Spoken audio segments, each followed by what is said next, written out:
जो तो प्रेम खेलन का चाओ, सिर तर तली गली मेरी आओ। ਜਦੋਂ ਵੀ ਕੋਈ ਸਿੱਖ ਸ਼ਰਧਾ ਭਾਵਨਾ ਨਾਲ ਬਾਬਾ ਦੀਪ ਸਿੰਘ ਜੀ ਦੀ ਤਸਵੀਰ ਵੱਲ ਵੇਖਦਾ ਹੈ ਤਾਂ ਸ਼੍ਰੀ ਗੁਰੂ ਨਾਨਕ ਸਾਹਿਬ ਦੀਆਂ ਉਚਾਰੀਆਂ ਇਹ ਸਤਰਾਂ ਬਦੋ-ਬਦੀ ਸੁਰਤ ਵਿੱਚ ਆ ਜਾਂਦੀਆਂ ਹਨ।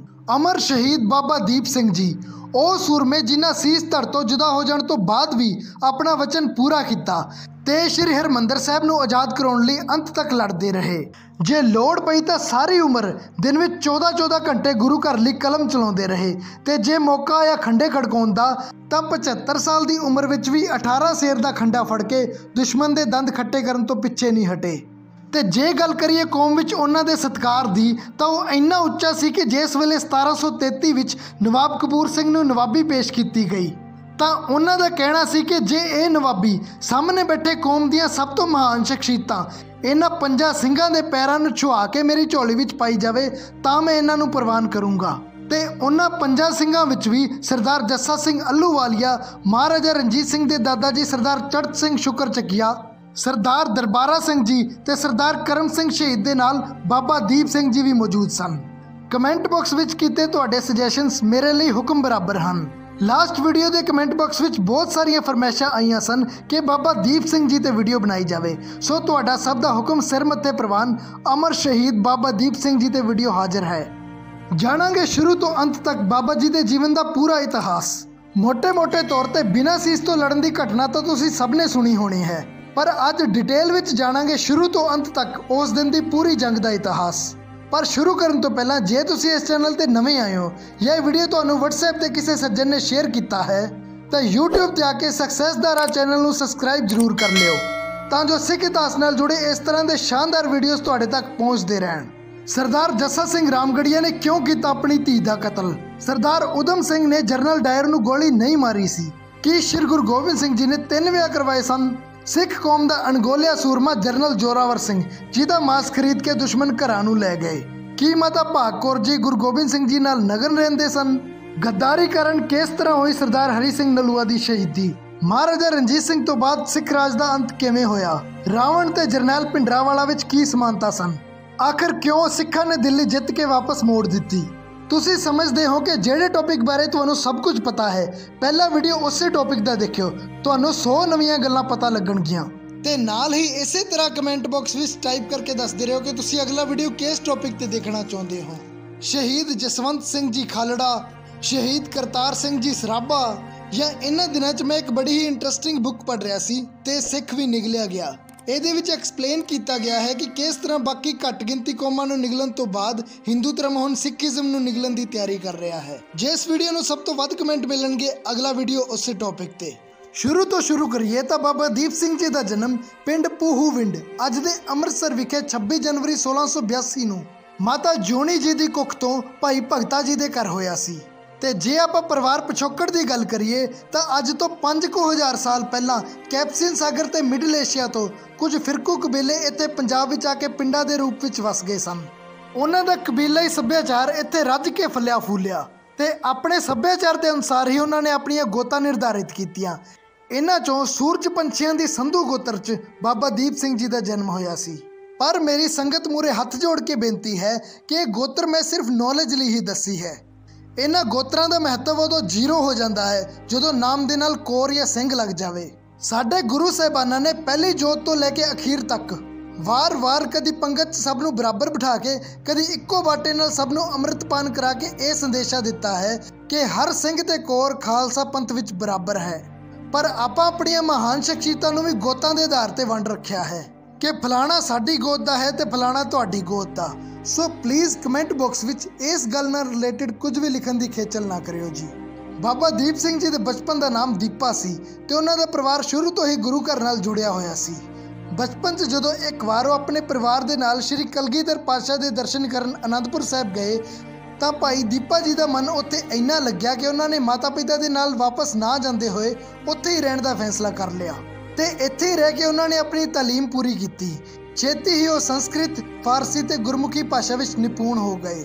ਤੇ ਦੂਜੇ ਪਾਸੇ ਜੇ ਗੱਲ ਕਰੀਏ ਸ਼ਸਤਰ ਵਿਦਿਆ ਦੀ ਤਾਂ ਉਹਨਾਂ ਨੇ ਘੋੜਸਵਾਰੀ, ਤੀਰੰਦਾਜ਼ੀ ਤੇ ਤਲਵਾਰਬਾਜ਼ੀ ਦੇ ਨਾਲ-ਨਾਲ ਬੰਦੂਕ ਤੇ ਤੋਪ ਚਲਾਉਣਾ ਵੀ ਸਿੱਖ ਲਿਆ ਸੀ, ਜੋ ਉਹਨਾਂ ਸਮਿਆਂ ਵਿੱਚ ਕੋਈ ਵਿਰਲਾ ਹੀ ਜਾਣਦਾ ਸੀ। ਇਸ ਤਰ੍ਹਾਂ ਜਿੱਥੇ ਇੱਕ ਪਾਸੇ ਉਹਨਾਂ ਦਾ ਨਾਮ ਕੌਮ ਦੇ ਚੋਟੀ ਦੇ ਯੋਧਿਆਂ 'ਚ ਗਿਣਿਆ ਜਾਣ ਲੱਗ ਪਿਆ, ਉੱਥੇ ਹੀ ਦੂਜੇ ਪਾਸੇ ਉਹ ਕੌਮ ਦੇ ਸਭ ਤੋਂ ਉੱਚ ਪੱਧਰ ਦੇ ਵਿਦਵਾਨਾਂ 'ਚ ਵੀ ਸ਼ੁਮਾਰ ਹੋ ਗਏ। ਤੇ 1699 ਵਿੱਚ ਜਦੋਂ ਖਾਲਸਾ ਪੰਥ ਸਾਜਿਆ ਗਿਆ ਤਾਂ ਜਿਹੜੇ ਭਾਗਾਂ ਵਾਲੇ ਸ਼ੁਰੂਆਤੀ ਲੋਕਾਂ ਨੂੰ ਸ਼੍ਰੀ ਗੁਰੂ ਗੋਬਿੰਦ ਸਿੰਘ ਜੀ ਨੇ ਆਪ ਅੰਮ੍ਰਿਤ ਛਕਾਇਆ ਸੀ, ਉਹਨਾਂ 'ਚ ਬਾਬਾ ਦੀਪ ਸਿੰਘ ਜੀ ਵੀ ਸ਼ਾਮਿਲ ਸਨ।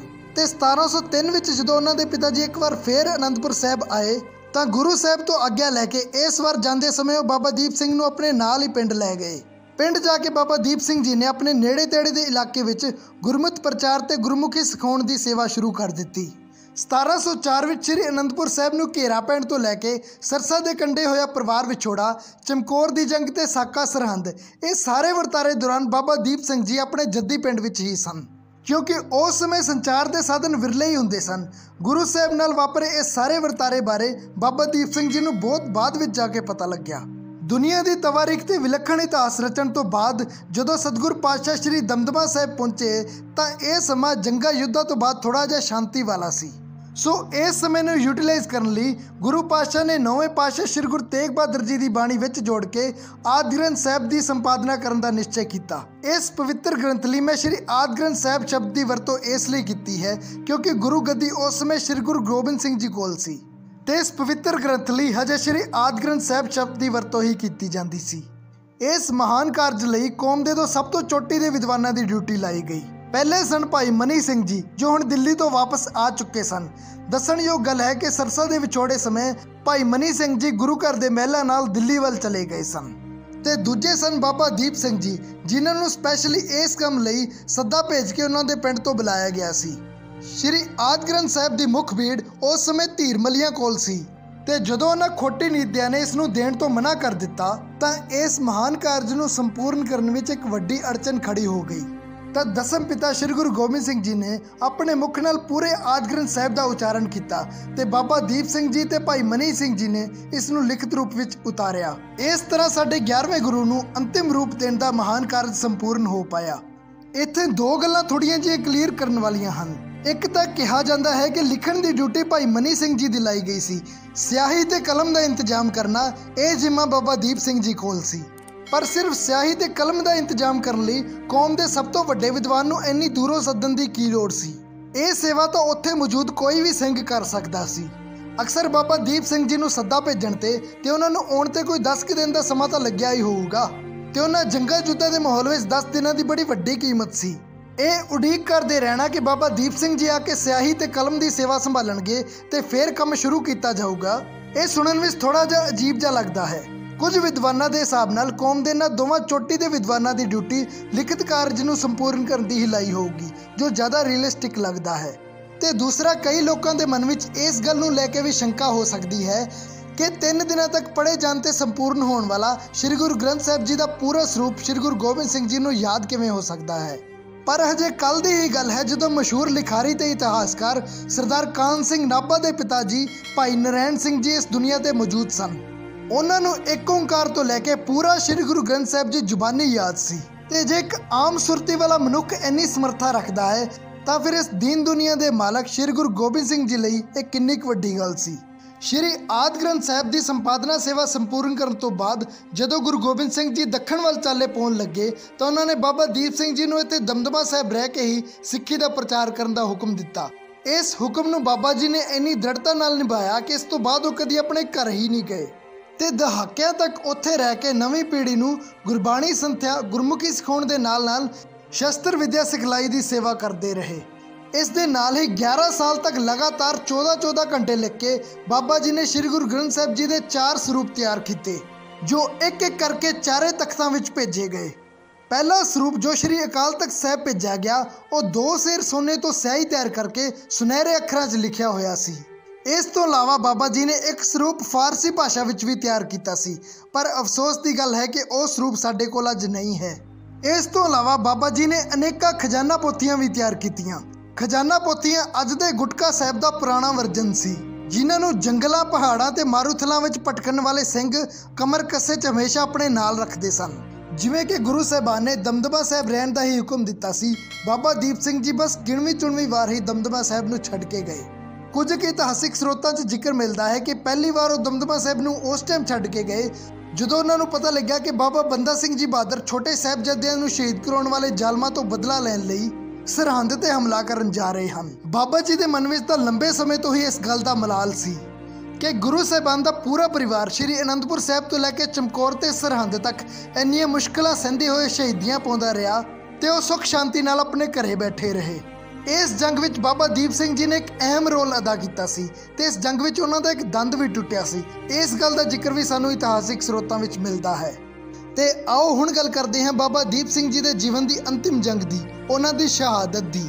ਕਿਸ ਤਰ੍ਹਾਂ ਬਾਬਾ ਜੀ ਸੀਸ ਤਲੀ ਤੇ ਟਿਕਾ ਕੇ ਦੁਸ਼ਮਣਾਂ ਨਾਲ ਲੜਦੇ ਰਹੇ, ਇਹ ਤਾਂ ਆਪਾਂ ਸਭ ਨੇ ਸੁਣਿਆ ਹੈ।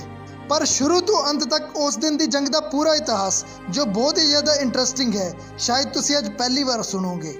ਆਓ ਇਹ ਸਭ ਜਾਣਨ ਲਈ ਆਪਾਂ ਆਪਣੀ ਸੁਰਤ ਨੂੰ 1753 ਦੇ ਪੰਜਾਬ ਲੈ ਚੱਲੀਏ। ਮੀਰ ਮੰਨੂ ਦੀ ਮੌਤ ਤੋਂ ਬਾਅਦ ਸਿੱਖ ਤੇਜ਼ੀ ਨਾਲ ਇੱਕ ਤਾਕਤਵਰ ਧਿਰ ਦੇ ਰੂਪ ਵਿੱਚ ਉੱਭਰ ਕੇ ਸਾਹਮਣੇ ਆਏ। ਮੀਰ ਮੰਨੂ ਉਹੀ ਸੀ ਜਿਹਨੇ ਸਿੰਘਾਂ ਦੇ ਜਨਤਕ ਕਤਲੇਆਮ ਦਾ ਹੁਕਮ ਜਾਰੀ ਕੀਤਾ ਸੀ ਕਿ ਜਿੱਥੇ ਕਿਤੇ ਵੀ ਗੁਰੂ ਨਾਨਕ ਨੂੰ ਮੰਨਣ ਵਾਲਾ ਸਿੱਖ ਦਿਸਦਾ ਹੈ, ਤੁਰੰਤ ਉਸ ਦਾ ਸਿਰ ਕਲਮ ਕਰ ਦਿਓ। ਜਿਹਨੇ ਛੋਟੇ-ਛੋਟੇ ਬੱਚਿਆਂ ਦੇ ਟੋਟੇ ਕਰਵਾ ਕੇ ਉਹਨਾਂ ਦੇ ਹਾਰ ਬਣਾ ਕੇ ਮਾਵਾਂ ਦੇ ਗਲਾਂ ਵਿੱਚ ਪਵਾਏ ਸਨ। ਤੇ ਇਹ ਪਾਪੀ ਮਰਿਆ ਕਿਵੇਂ? ਇੱਕ ਜੰਗ ਦੇ ਦੌਰਾਨ ਸਿੰਘ ਜੰਗਲ ਵਿੱਚ ਲੁਕੇ ਹੋਏ ਸਨ ਤੇ ਇਹ ਜ਼ਾਲਮ ਆਪਣੀ ਫੌਜ ਦੇ ਨਾਲ ਉਹਨਾਂ ਨੂੰ ਲੱਭ ਰਿਹਾ ਸੀ ਕਿ ਅਚਾਨਕ ਸਿੰਘਾਂ ਨੇ ਇੱਕ ਜ਼ੋਰਦਾਰ ਜਕਾਰਾ ਲਾ ਦਿੱਤਾ। ਕੁਝ ਸਰੋਤਾਂ ਵਿੱਚ ਮਿਲਦਾ ਹੈ ਕਿ ਬੰਦੂਕ ਨਾਲ ਫਾਇਰ ਕੀਤਾ। ਜ਼ੋਰਦਾਰ ਆਵਾਜ਼ ਨਾਲ ਮੀਰ ਮੰਨੂ ਦਾ ਘੋੜਾ ਇੰਨਾ ਜ਼ਿਆਦਾ ਡਰ ਗਿਆ ਕਿ ਉਸਨੇ ਅਚਾਨਕ ਭੱਜਣਾ ਸ਼ੁਰੂ ਕਰ ਦਿੱਤਾ। ਅਚਾਨਕ ਭੱਜਣ ਨਾਲ ਮੀਰ ਮੰਨੂ ਸੰਭਲ ਨਹੀਂ ਪਾਇਆ ਤੇ ਉਸ ਦਾ ਪੈਰ ਘੋੜੇ ਦੇ ਰਕਾਬ ਵਿੱਚ ਅੜ ਗਿਆ। ਮੀਰ ਮੰਨੂ ਨੂੰ ਘਸੀੜਦਾ ਹੋਇਆ ਘੋੜਾ ਜਿਉਂ ਭੱਜਿਆ ਕਾਫੀ ਚਿਰ ਤੱਕ ਉਸਨੇ ਰੁਕ ਕੇ ਸਾਹ ਨਹੀਂ ਲਿਆ ਤੇ ਜਦੋਂ ਤੱਕ ਰੁਕਿਆ ਉਦੋਂ ਤੱਕ ਪੱਥਰਾਂ ਤੇ ਵੱਜ ਕੇ ਮੀਰ ਮੰਨੂ ਦਾ ਸਿਰ ਪਾਟ ਗਿਆ ਸੀ ਤੇ ਉਸ ਦੀ ਦਰਦਨਾਕ ਮੌਤ ਹੋ ਚੁੱਕੀ ਸੀ। ਉਹ ਅਬਦਾਲੀ ਦਾ ਭਾਰਤ ਤੇ ਹਮਲਿਆਂ ਦਾ ਦੌਰ ਸੀ। ਅਬਦਾਲੀ ਭਾਰਤ 'ਚੋਂ ਗੱਡਿਆਂ ਦੇ ਗੱਡੇ ਸੋਨਾ ਚਾਂਦੀ ਹੀਰੇ ਤੇ ਔਰਤਾਂ ਨੂੰ ਚੁੱਕ ਕੇ ਲਿਆਉਂਦਾ, ਪਰ ਹਰ ਵਾਰ ਸਿੱਖ ਉਸ ਨੂੰ ਘੇਰ ਲੈਂਦੇ, ਉਸ ਨੂੰ ਹੌਲਾ ਕਰਕੇ ਧੀਆਂ ਭੈਣਾਂ ਨੂੰ ਛੁਡਾ ਕੇ ਵਾਪਸ ਭੇਜਦੇ। ਆਪਣੇ ਚੌਥੇ ਹੱਲੇ ਦੌਰਾਨ ਸਿੱਖਾਂ ਤੋਂ ਤੰਗ ਆ ਚੁੱਕੇ ਅਬਦਾਲੀ ਨੇ ਲਾਹੌਰ ਦੇ ਹਾਕਮ ਨੂੰ ਪੁੱਛਿਆ ਕਿ ਇਹ ਕੌਣ ਹਨ ਕਿ ਮੈਂ ਇੱਕ ਵਾਰੀ ਮਰਹੱਟਿਆਂ ਦਾ ਲੱਕ ਤੋੜਿਆ ਸੀ, ਉਹ ਦੁਬਾਰਾ ਅੱਜ ਤੱਕ ਉੱਠ ਨਹੀਂ ਸਕੇ।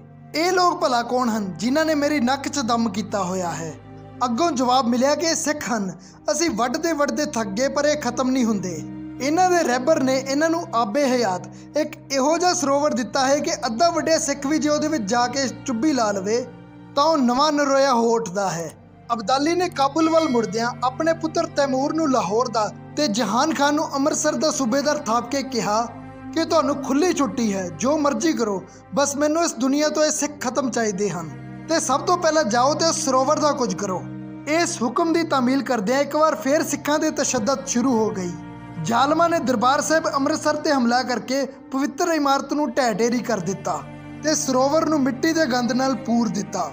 ਉਸ ਸਮੇਂ ਤੱਕ ਬਾਬਾ ਦੀਪ ਸਿੰਘ ਜੀ ਦੀ ਉਮਰ 75 ਸਾਲ ਦੀ ਹੋ ਚੁੱਕੀ ਸੀ ਤੇ ਜਦੋਂ ਇਹ ਖਬਰ ਇਸ ਬਜ਼ੁਰਗ ਸੂਰਮੇ ਤੱਕ ਪਹੁੰਚੀ ਤਾਂ ਗੁੱਸੇ ਨਾਲ ਉਹਨਾਂ ਦੀਆਂ ਅੱਖਾਂ ਲਾਲ ਹੋ ਗਈਆਂ, ਡੋਲੇ ਫੜਕਣ ਲੱਗ ਪਏ। ਤੇ ਫੜਕਦੇ ਵੀ ਕਿਉਂ ਨਾ, ਉਹਨਾਂ ਨੇ ਸਾਡੇ ਪੰਥ ਦੀ ਧੁਰੀ, ਸਾਡੇ ਕੇਂਦਰ ਨੂੰ ਬੇਅਦਬ ਕੀਤਾ ਸੀ, ਜਿਹਦੀ ਇੱਕ ਇੱਟ ਸਾਡੇ ਗੁਰੂ ਸਾਹਿਬਾਨਾਂ ਨੇ ਆਪ ਖਲੋ ਕੇ ਇੰਨੀ ਰੀਝ ਨਾਲ ਲਵਾਈ ਸੀ। ਤੁਰੰਤ ਬਾਬਾ ਜੀ ਦਮਦਮਾ ਸਾਹਿਬ ਤੋਂ ਰਵਾਨਾ ਹੋ ਗਏ। ਇਸ ਸਮੇਂ ਉਹਨਾਂ ਦੇ ਨਾਲ ਸਿਰਫ ਗਿਣਤੀ ਦੇ 8 ਸਿੰਘ ਹੀ ਸਨ। ਪਿੰਡ ਢਿੰਡੋਰਾ ਫੇਰ ਦਿੱਤਾ ਗਿਆ ਕਿ ਜਿਹੜੇ ਸਿੰਘ ਸ਼੍ਰੀ ਹਰਿਮੰਦਰ ਸਾਹਿਬ ਦੀ ਬੇਅਦਬੀ ਦਾ ਬਦਲਾ ਲੈਣਾ ਚਾਹੁੰਦੇ ਹਨ, ਜਿਨ੍ਹਾਂ ਦੇ ਮਨ ਵਿੱਚ ਸੱਚਮੁੱਚ ਗੁਰੂ ਘਰ ਪ੍ਰਤੀ ਦਰਦ ਹੈ, ਉਹ ਆਪਣੇ ਪਰਿਵਾਰ ਦਾ ਮੋਹ ਛੱਡਣ ਤੇ ਸ਼ਸਤਰ ਚੁੱਕ ਕੇ ਸਾਡੇ ਨਾਲ ਆ ਕੇ ਖਲੋਣ। ਸਿੰਘ ਜੁੜਦੇ ਗਏ ਤੇ ਜਦੋਂ ਤੱਕ ਬਾਬਾ ਜੀ ਤਰਨਤਾਰਨ ਸਾਹਿਬ ਪਹੁੰਚੇ ਤਾਂ ਨਾਲ ਦੇ ਸਿੰਘਾਂ ਦੀ ਗਿਣਤੀ 4000 ਤੋਂ ਟੱਪ ਚੁੱਕੀ ਸੀ। ਇਹ ਉਹ ਦੌਰ ਸੀ ਜਦੋਂ ਸੱਚਮੁੱਚ ਸਿੱਖਾਂ ਦੇ ਮਨ ਵਿੱਚ ਗੁਰੂ ਘਰ ਪ੍ਰਤੀ ਦਰਦ ਸੀ। ਅੱਜ ਤਰ੍ਹਾਂ ਨਹੀਂ ਕਿ ਕਿਸੇ ਦੇਹਧਾਰੀ ਦੀ ਮੌਤ ਤੇ ਤਾਂ ਲੱਖਾਂ ਦਾ ਇਕੱਠ ਹੋ ਜਾਂਦਾ ਹੈ ਤੇ ਸ੍ਰੀ ਗੁਰੂ ਗ੍ਰੰਥ ਸਾਹਿਬ ਜੀ ਦੀ ਬੇਅਦਬੀ ਦੀ ਪੀੜ ਸਿੱਖ ਦੇ ਦਿਲ ਤੱਕ ਹੀ ਨਹੀਂ ਪਹੁੰਚਦੀ। ਤਰਨਤਾਰਨ ਨੇੜੇ ਇਸ ਜੱਥੇ ਨੇ ਰਾਤ ਦਾ ਪੜਾਅ ਕੀਤਾ ਤੇ ਸਵੇਰੇ ਤੁਰਨ ਤੋਂ ਪਹਿਲਾਂ ਸ਼ਹਿਰ ਦੇ ਬਾਹਰ ਜਾ ਕੇ ਬਾਬਾ ਜੀ ਨੇ ਆਪਣੇ ਖੰਡੇ ਨਾਲ ਇੱਕ ਲਕੀਰ ਖਿੱਚ ਦਿੱਤੀ ਤੇ ਗੱਜ ਕੇ ਆਖਿਆ ਕਿ ਤੁਹਾਡੇ ਕੋਲ ਹਜੇ ਵੀ ਮੌਕਾ ਹੈ। ਜਿਹਨੂੰ ਗੁਰੂ ਘਰ ਨਾਲੋਂ ਪਰਿਵਾਰ ਦਾ ਮੋਹ ਵੱਧ ਹੈ ਉਹ ਪਿੱਛੇ ਹਟ ਸਕਦਾ ਹੈ ਤੇ ਜਿਹੜਾ ਸੂਰਮਾ ਗੁਰੂ ਘਰ ਲਈ ਸ਼ਹਾਦਤ ਦੇ ਸਕਦਾ ਹੈ ਉਹ ਲਕੀਰ ਲੰਘ ਕੇ ਆਵੇ ਤੇ ਸਾਡੇ ਨਾਲ ਆ ਕੇ ਖਲੋਵੇ। ਜਿਹੜੇ ਦਰਦੀ ਸਿੰਘ ਘਰੋਂ ਹੀ ਹਰਿਮੰਦਰ ਸਾਹਿਬ ਨੂੰ ਆਜ਼ਾਦ ਕਰਾਉਣ ਦਾ ਮਨ ਵਿੱਚ ਧਾਰ ਕੇ ਆਏ ਸਨ, ਉਹ ਭਲਾ ਇੱਥੇ ਆ ਕੇ ਪਿੱਛੇ ਕਿਵੇਂ ਹਟ ਜਾਂਦੇ? ਸਾਰੇ ਦੇ ਸਾਰੇ 4000 ਸਿੰਘਾਂ ਨੇ ਲਕੀਰ ਪਾਰ ਕਰ ਲਈ। ਇਸ ਥਾਂ ਤੇ ਅੱਜ ਗੁਰਦੁਆਰਾ ਲਕੀਰ ਸਾਹਿਬ ਸੁਸ਼ੋਭਿਤ ਹੈ। ਉਧਰ ਜਦੋਂ ਜਹਾਨ ਖਾਨ ਨੂੰ ਸਿੰਘਾਂ ਦੀ ਚੜ੍ਹਾਈ ਕਰਕੇ ਆਉਣ ਦਾ ਪਤਾ ਲੱਗਿਆ ਤਾਂ ਉਸਨੇ 4000 ਦੇ ਮੁਕਾਬਲੇ 20000 ਦੀ ਫੌਜ ਤਿਆਰ ਕਰ ਲਈ। ਇਸ ਤੋਂ ਇਲਾਵਾ ਉਸਨੇ ਲਾਹੌਰ ਤੈਮੂਰ ਖਾਨ ਨੂੰ ਵੀ ਫੌਜਾਂ ਭੇਜ ਕੇ ਸਾਥ ਦੇਣ ਲਈ ਸੰਦੇਸ਼ਾ ਭੇਜਿਆ। ਇੱਕ ਪਾਸੇ ਗੁਰੂ ਕੇ 4000 ਸਿੰਘ ਸਨ, ਜਿਨ੍ਹਾਂ ਚੋਂ ਜ਼ਿਆਦਾਤਰ ਖੇਤਾਂ 'ਚ ਕੰਮ ਕਰਨ ਵਾਲੇ ਕਿਰਤੀ ਸਿੰਘ ਸਨ, ਜਿਨ੍ਹਾਂ ਕੋਲ ਹਥਿਆਰ ਵੀ ਕੋਈ ਬਾਹਲੇ ਚੰਗੇ ਨਹੀਂ ਸਨ। ਤੇ ਦੂਜੇ ਪਾਸੇ ਜ਼ਾਲਮਾਂ ਦੀ 20,000 ਦੀ ਵੱਡੀ ਫੌਜ ਸੀ, ਜਿਨ੍ਹਾਂ ਕੋਲ ਹਰ ਤਰ੍ਹਾਂ ਦੇ ਚੰਗੇ ਹਥਿਆਰ ਤੇ ਜੰਗੀ ਸਾਜੋ ਸਮਾਨ ਮੌਜੂਦ ਸੀ ਤੇ ਉਹਨਾਂ ਦੀ ਅਗਵਾਈ ਕਰ ਰਿਹਾ ਸੀ ਹਾਥੀ ਤੇ ਸਵਾਰ ਜਹਾਨ ਖਾਨ। ਲਾਹੌਰ ਤੋਂ ਤੈਮੂਰ ਖਾਨ ਹਜੇ ਆਪਣੀ ਫੌਜ ਲੈ ਕੇ ਪਹੁੰਚੇ ਹੀ ਨਹੀਂ ਸੀ ਕਿ ਗੋਲਵਾੜ ਪਿੰਡ ਦੇ ਲਾਗੇ ਦੋਹਾਂ ਫੌਜਾਂ ਦੀ ਆਪਸ ਵਿੱਚ ਟੱਕਰ ਹੋ ਗਈ। ਜੰਗੀ ਮੈਦਾਨ ਭਖ ਉੱਠਿਆ ਤੇ ਚਾਰੇ ਪਾਸੇ ਵੱਡੇ ਪੱਧਰ ਤੇ ਕੱਟ-ਵੱਢ ਸ਼ੁਰੂ ਹੋ ਗਈ। ਦੁੱਧ ਵਰਗੇ ਚਿੱਟੇ ਦਾੜੇ ਵਾਲੇ 75 ਸਾਲ ਦੇ ਬਾਬਾ ਦੀਪ ਸਿੰਘ ਜੀ ਚਿੱਟੇ ਘੋੜੇ ਤੇ ਸਵਾਰ ਹੋ ਕੇ ਇੱਕ ਹੱਥ ਵਿੱਚ 2 ਧਾਰੀ ਖੰਡਾ ਤੇ ਦੂਸਰੇ ਹੱਥ ਵਿੱਚ ਬੁਰਜ ਫੜ ਕੇ ਦੁਸ਼ਮਣ ਤੇ ਕਹਿਰ ਬਣ ਕੇ ਟੁੱਟ ਪਏ। ਇੰਨੀ ਗੱਲ ਤਾਂ ਆਪਾਂ ਅਕਸਰ ਸੁਣੀ ਹੈ ਕਿ ਬਾਬਾ ਜੀ ਨੇ ਹੱਥ ਵਿੱਚ 18 ਸ਼ੇਰ ਦਾ 2 ਧਾਰੀ ਖੰਡਾ ਫੜਿਆ ਹੋਇਆ ਸੀ, ਪਰ ਅਸਲ 'ਚ ਉਹਨਾਂ ਨਾਲ ਹੀ ਦੂਸਰੇ ਹੱਥ ਵਿੱਚ ਲਗਭਗ ਉਨਾ ਹੀ ਭਾਰ ਦਾ ਬੁਰਜ ਵੀ ਫੜਿਆ ਹੋਇਆ ਸੀ। ਅਫਗਾਨਾਂ ਦੇ ਇੱਕ ਚੋਟੀ ਦੇ ਜਰਨੈਲ ਮੁਹੰਮਦ ਕਰੀਮ ਬਖਸ਼ ਨੂੰ ਸਿਰ ਵਿੱਚ ਬੁਰਜ ਮਾਰ ਕੇ ਹੀ ਬਾਬਾ ਜੀ ਨੇ ਗੱਡੀ ਚੜਾਇਆ ਸੀ। ਉਸੇ ਸਮੇਂ ਇੱਕ ਬੜੀ ਹੀ ਹੈਰਾਨੀਜਨਕ ਘਟਨਾ ਵਾਪਰੀ ਜਿਸ ਨੇ ਪੂਰੇ ਜੰਗੇ ਮੈਦਾਨ ਦਾ ਨਕਸ਼ਾ ਪਲਟ ਕੇ ਰੱਖ ਦਿੱਤਾ।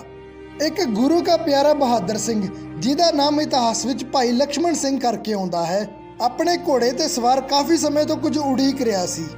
ਕੀ ਉਡੀਕ ਰਿਹਾ ਸੀ ਕਿ ਜਮਾਲ ਖਾਨ ਦਾ ਹਾਥੀ ਸਾਹਮਣੇ ਵੇਖ ਰਹੇ 5 ਫੁੱਟ ਦੇ ਟਿੱਬੇ ਦੇ ਨੇੜੇ ਆ ਜਾਵੇ। ਲਗਭਗ 1.5 ਘੰਟੇ ਦੀ ਉਡੀਕ ਤੋਂ ਬਾਅਦ ਜਦੋਂ ਹਾਥੀ ਟਿੱਬੇ ਦੇ ਨੇੜੇ ਆਇਆ ਤਾਂ ਲక్ష్మణ ਸਿੰਘ ਨੇ ਤੂਫਾਨੀ ਅੰਦਾਜ਼ ਵਿੱਚ ਘੋੜਾ ਭਜਾ ਕੇ ਟਿੱਬੇ ਦੇ ਉੱਤੋਂ ਛਾਲ ਮਰਾ ਦਿੱਤੀ। ਘੋੜਾ ਜਦੋਂ ਛਾਲ ਮਾਰ ਕੇ ਹਾਥੀ ਦੇ ਕੋਲੋਂ ਲੰਘਿਆ ਤਾਂ ਇਸ ਗੁਰੂ ਕੇ ਲਾਲ ਨੇ ਆਪਣੀ ਤੇਗ ਚਲਾਈ ਤੇ ਜਹਾਨ ਖਾਨ ਦਾ ਸਿਰ ਧੌਣ ਨਾਲੋਂ ਜੁਦਾ ਹੋ ਕੇ ਜ਼ਮੀਨ ਤੇ ਜਾ ਡਿੱਗਿਆ। ਉਹਨਾਂ ਸਮਿਆਂ ਵਿੱਚ ਜੰਗਾਂ ਜਰਨੈਲਾਂ ਦੇ ਸਿਰ ਤੇ ਹੀ ਲੜੀਆਂ ਜਾਂਦੀਆਂ ਸਨ ਤੇ ਜਿਉਂ ਹੀ ਜਰਨੈਲ ਦਾ ਸਿਰ ਜਾ ਕੇ ਜ਼ਮੀਨ ਤੇ ਡਿੱਗਾ, ਦੁਸ਼ਮਣ ਧਿਰ ਵਿੱਚ ਭਗਦੜ ਮਚ ਗਈ। ਉਹ ਸਾਰੇ ਦੇ ਸਾਰੇ ਪੁੱਠੇ ਪੈਰ ਲਾਹੌਰ ਵੱਲ ਭੱਜਣ ਲੱਗ ਪਏ। ਸਿੰਘਾਂ ਨੇ ਮੈਦਾਨ ਫਤਿਹ ਕਰ ਲਿਆ। ਜਕਾਰਿਆਂ ਦੀ ਗੂੰਜ ਨਾਲ ਅਸਮਾਨ ਹਿੱਲ ਗਿਆ ਤੇ ਉਹਨਾਂ ਨੇ ਤੇਜ਼ੀ ਨਾਲ ਹਰਮੰਦਰ ਸਾਹਿਬ ਵੱਲ ਵਧਣਾ ਜਾਰੀ ਰੱਖਿਆ। ਉਧਰੋਂ ਜਿਹੜੇ ਸਿਪਾਹੀ ਹਾਰ ਕੇ ਲਾਹੌਰ ਵੱਲ ਵਾਪਸ ਜਾ ਰਹੇ ਸਨ, ਰਸਤੇ ਵਿੱਚ ਉਹਨਾਂ ਨੂੰ ਤੈਮੂਰ ਦੀ ਅਗਵਾਈ ਵਿੱਚ ਲਾਹੌਰ ਤੋਂ ਆਉਂਦੀ ਫੌਜ ਮਿਲ ਗਈ। ਸਖਤੀ ਦਿਖਾਉਂਦੇ ਹੋਏ ਤੈਮੂਰ ਨੇ ਉਹਨਾਂ ਨੂੰ ਆਪਣੀ ਫੌਜ ਵਿੱਚ ਰਲਾ ਲਿਆ ਤੇ ਦੁਬਾਰਾ ਜੰਗੇ ਮੈਦਾਨ ਵੱਲ ਵਧਣਾ ਸ਼ੁਰੂ ਕਰ ਦਿੱਤਾ। ਤੇ ਹੁਣ ਇੱਕ ਵਾਰ ਫਿਰ ਦੋਵੇਂ ਧਿਰਾਂ ਰਣਤੱਤੇ ਵਿੱਚ ਭਿੜ ਚੁੱਕੀਆਂ ਸਨ। ਇਸ ਵਾਰ ਦੁਸ਼ਮਣ ਫੌਜ ਦੀ ਗਿਣਤੀ ਲਗਭਗ ਦੁੱਗਣੀ ਹੋ ਚੁੱਕੀ ਸੀ। ਸਿੰਘਾਂ ਲਈ ਇੰਨੀ ਵੱਡੀ ਫੌਜ ਨਾਲ ਨਿਪਟਣਾ ਬਹੁਤ ਔਖਾ ਹੋ ਰਿਹਾ ਸੀ, ਪਰ ਬਾਬਾ ਦੀਪ ਸਿੰਘ ਜੀ ਹਜੇ ਵੀ ਦੁਸ਼ਮਣਾਂ ਦੇ ਆਉ ਲਾਉਂਦੇ ਹੋਏ ਅੱਗੇ ਵਧ ਰਹੇ ਸਨ ਕਿ ਅਚਾਨਕ ਇੱਕ ਵਾਰ ਆ ਕੇ ਸਿੱਧਾ ਉਹਨਾਂ ਦੇ ਘੋੜੇ ਦੀ ਧੌਣ ਤੇ ਵੱਜਾ। ਘੋੜਾ ਬੁਰੀ ਤਰ੍ਹਾਂ ਜ਼ਖਮੀ ਹੋ ਗਿਆ ਤੇ ਕੁਝ ਦੇਰ ਤੜਪਣ ਤੋਂ ਬਾਅਦ ਅਗਲੀ ਦੁਨੀਆ ਦਾ ਵਾਸੀ ਹੋ ਗਿਆ। ਹੁਣ ਬਾਬਾ ਜੀ ਪੈਦਲ ਹੀ ਦੁਸ਼ਮਣਾਂ ਦੇ ਆਉ ਲਾਉਂਦੇ ਹੋਏ ਜੰਗੇ ਮੈਦਾਨ ਵਿੱਚ ਅੱਗੇ ਵਧ ਰਹੇ ਸਨ ਕਿ ਅਚਾਨਕ ਇੱਕ ਅਫਗਾਨੀ ਸੂਰਮੇ ਦੀ ਨਜ਼ਰ ਉਹਨਾਂ ਤੇ ਪਈ। ਉਸਨੇ ਸੋਚਿਆ ਕਿ ਜਿਸ ਤਰ੍ਹਾਂ ਬਾਬਾ ਜੀ ਉਹਨਾਂ ਦੇ ਫੌਜੀਆਂ ਨੂੰ ਗਾਜਰ ਮੂਲੀ ਵਾਂਗ ਵੱਢਦੇ ਹੋਏ ਅੱਗੇ ਵਧ ਰਹੇ ਹਨ, ਕਿਤੇ ਸਾਡੀ ਫੌਜ ਨੂੰ ਮਹਿੰਗਾ ਹੀ ਨਾ ਪੈ ਜਾਵੇ। ਉਸ ਬਹਾਦਰ ਜਰਨੈਲ ਨੇ ਗੂੰਜ ਦੀ ਆਵਾਜ਼ ਵਿੱਚ ਬਾਬਾ ਜੀ ਨੂੰ ਵੰਗਾਰਿਆ ਤੇ ਇਕੱਲੇ ਨਾਲ ਇਕੱਲਾ ਮੁਕਾਬਲਾ ਕਰਨ ਦਾ ਸੱਦਾ ਦਿੱਤਾ। ਹੁਣ ਦੋਵੇਂ ਬਹਾਦਰ ਸੂਰਮੇ ਰਣਤੱਤੇ ਵਿੱਚ ਇੱਕ ਦੂਸਰੇ ਨਾਲ ਖੰਡਾ ਖੜਕਾ ਰਹੇ ਸਨ। ਇੱਕ ਪਾਸੇ ਸੀ 75 ਸਾਲ ਦੇ ਬਜ਼ੁਰਗ ਬਾਬਾ ਦੀਪ ਸਿੰਘ ਜੀ ਤੇ ਦੂਸਰੇ ਪਾਸੇ ਸੀ 35 ਸਾਲ ਦਾ ਜਵਾਨ ਯੋਧਾ ਅਯਾਨ ਖਾਨ। ਕਾਫੀ ਚਿਰ ਤੱਕ ਦੋਹਾਂ ਵਿੱਚ ਜ਼ਬਰਦਸਤ ਲੜਾਈ ਚੱਲਦੀ ਰਹੀ, ਪਰ ਕੋਈ ਸਿੱਟਾ ਨਾ ਨਿਕਲਿਆ। ਅੰਤ ਇੱਕ ਇਹੋ ਜਿਹਾ ਪਲ ਆਇਆ ਜਦੋਂ ਦੋਵਾਂ ਸੂਰਮਿਆਂ ਨੇ ਬਿਲਕੁਲ ਇੱਕੋ ਸਮੇਂ ਤੇ ਇੱਕ ਦੂਸਰੇ ਤੇ ਵਾਰ ਕੀਤਾ। ਇਸ ਸਾਂਝੇ ਵਾਰ ਵਿੱਚ ਦੋਹਾਂ ਜਰਨੈਲਾਂ ਦਾ ਸਿਰ ਸਰੀਰ ਤੋਂ ਅੱਡ ਹੋ ਕੇ ਜ਼ਮੀਨ ਤੇ ਜਾ ਡਿੱਗਿਆ। ਬਾਬਾ ਜੀ ਦਾ ਸੀਸ ਜ਼ਮੀਨ ਤੇ ਡਿੱਗਿਆ ਵੇਖ ਇੱਕ ਸਿੰਘ ਨੇ ਭਾਵੁਕ ਹੋ ਕੇ ਬਚਨ ਕੀਤਾ ਕਿ ਬਾਬਾ ਜੀ, ਤੁਸੀਂ ਤਾਂ ਅਰਦਾਸ ਵਿੱਚ ਬਚਨ ਕਰਕੇ ਤੁਰੇ ਸੋ ਕਿ ਤੁਸੀਂ ਹਰਮੰਦਰ ਸਾਹਿਬ ਨੂੰ ਆਜ਼ਾਦ ਕਰਾ ਕੇ ਉੱਥੇ ਪਰਤੋਗੇ, ਪਰ ਤੁਸੀਂ ਤਾਂ ਸ਼ਹੀਦ ਹੋ ਚੁੱਕੇ ਹੋ। ਇਹ ਬਚਨ ਅਧੂਰਾ ਹੀ ਰਹਿ ਜਾਊਗਾ। ਇਹ ਸੁਣ ਕੇ ਬਾਬਾ ਜੀ ਦਾ ਸਰੀਰ ਇੱਕ ਵਾਰ ਫੇਰ ਹਰਕਤ ਵਿੱਚ ਆ ਗਿਆ। ਉਹਨਾਂ ਉੱਠ ਕੇ ਆਪਣਾ ਸਰੀਰ ਖੱਬੀ ਤਲੀ ਤੇ ਧਰ ਲਿਆ ਤੇ ਸੱਜੇ ਹੱਥ ਵਿੱਚ ਫੜੇ ਖੰਡੇ ਨਾਲ ਦੁਸ਼ਮਣਾਂ ਦੇ ਆਉ ਲਾਉਂਦੇ ਹੋਏ ਇੱਕ ਵਾਰ ਫੇਰ ਅੱਗੇ ਵਧਣ ਲੱਗ ਪਏ।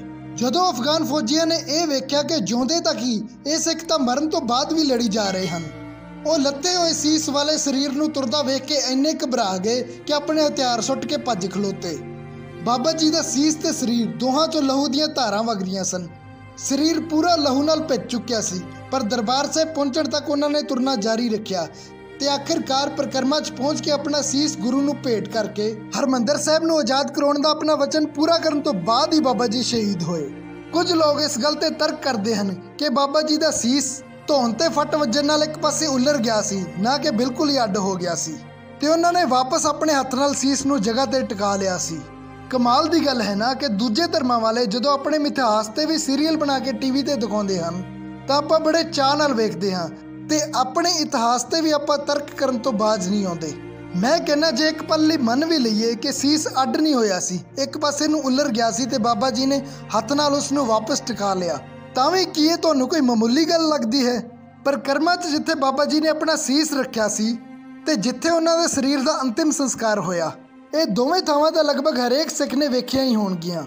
ਵੀਡੀਓ ਪਸੰਦ ਆਇਆ ਹੋਵੇ ਤਾਂ ਇਸ ਨੂੰ ਲਾਈਕ ਕਰਕੇ ਅੱਗੇ ਵੱਧ ਤੋਂ ਵੱਧ ਸ਼ੇਅਰ ਜ਼ਰੂਰ ਕਰਿਓ ਤਾਂ ਜੋ ਸਾਡੀ ਨਵੀਂ ਪੀੜ੍ਹੀ ਤੱਕ ਇਹ ਮਾਣਯੋਗ ਇਤਿਹਾਸ ਪਹੁੰਚ ਸਕੇ। ਇੰਸਟਾਗ੍ਰਾਮ ਪੇਜ ਨੂੰ ਵੀ ਫੋਲੋ ਕਰ ਲਿਓ ਕਿਉਂਕਿ ਤੁਹਾਨੂੰ ਉੱਥੇ ਹਰ ਰੋਜ਼ ਕੋਈ ਨਾ ਕੋਈ ਨਵੀਂ ਜਾਣਕਾਰੀ ਮਿਲਦੀ ਹੈ। ਆਪਣੇ ਨਾਲ ਦੂਸਰਿਆਂ ਤੋਂ ਵੀ ਚੈਨਲ ਸਬਸਕ੍ਰਾਈਬ ਕਰਾਉਣ ਲਈ ਤੁਹਾਡਾ ਬਹੁਤ ਬਹੁਤ ਧੰਨਵਾਦ। ਤੇ ਜਾਣ ਤੋਂ ਪਹਿਲਾਂ ਕਮੈਂਟ ਬਾਕਸ ਵਿੱਚ ਵਾਹਿਗੁਰੂ ਜੀ ਲਿਖ ਕੇ ਆਪਣੀ ਹਾਜ਼ਰੀ ਜ਼ਰੂਰ ਲਵਾ ਦਿਓ। ਵਾਹਿਗੁਰੂ ਜੀ ਕਾ ਖਾਲਸਾ, ਵਾਹਿਗੁਰੂ ਜੀ ਕੀ ਫਤਿਹ।